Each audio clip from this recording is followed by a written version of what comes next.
ইসরায়েলকে 2 কোটি টাকা জরিমানা করেছে ফিফা। ফিলিস্তিন ফুটবল অ্যাসোসিয়েশনের আবেদনের পরিপ্রেক্ষিতে এমন সিদ্ধান্ত নিয়েছে বিশ্ব ফুটবলের অভিভাবক সংস্থা।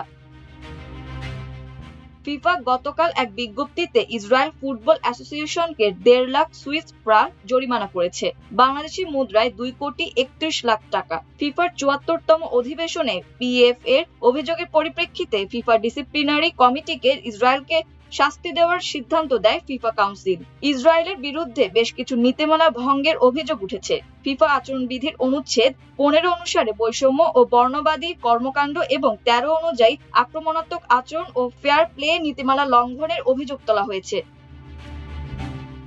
জরিমানার পাশাপাশি ইসরায়েলকে আচরণের সতর্কবার্তা দেওয়া হয়েছে। আরো কিছু কাজ আইএফএ কে করার নির্দেশ দিয়েছে ফিফা। সেগুলো হলো: 1. আইএফএ কে তাদের পরবর্তী 3টি এ লেভেলের ফিফা প্রতিযোগিতার হোম ম্যাচে একটি ব্যানার তৈরি করতে হবে। সেখানে লেখা থাকবে ফুটবল পুরো বিশ্বকে একত্র করে, এখানে বৈষম্যের ঠাঁই নেই। ব্যানারটি বড় হতে হবে যাতে সবার দৃষ্টিগোচর হয়, আর এটার সঙ্গে আইএফ এর লোগো থাকতে হবে। ব্যানারের আকার, নকশা এবং স্টেডিয়ামে এর অবস্থান প্রতিটি ম্যাচের অন্তত 15 দিন আগে ফিফার অনুমোদনের জন্য জমা দিতে হবে।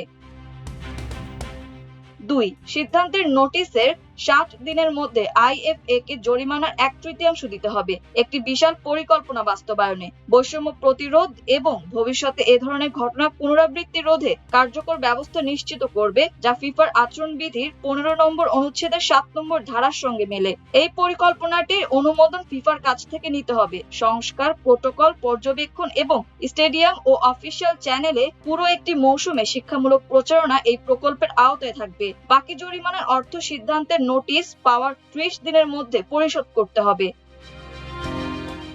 ফিফার ডিসিপ্লিনারি কমিটির দায়িত্ব ফিফার অভ্যন্তরীণ নীতিমালা প্রয়োগে সীমাবদ্ধ থাকলেও ফুটবল যে বৃহত্তর মানবিক প্রেক্ষাপটে পরিচালিত হয় সে ব্যাপারে তারা ওয়াকিবহাল। শান্তি, সংলাপ এবং পারস্পরিক শ্রদ্ধার একটি প্ল্যাটফর্ম হিসেবে থাকা উচিত বলে ফিফা মনে করে। বিশেষত সংঘাত ও বিভাজনের সময়ে ফিফা ঐক্য, মানবিক মর্যাদা, সাম্য এবং মানবিক মূল্যবোধ রক্ষার দায়িত্ব বহন করে। মাল্টিমিডিয়া ডেস্ক, আমার দেশ।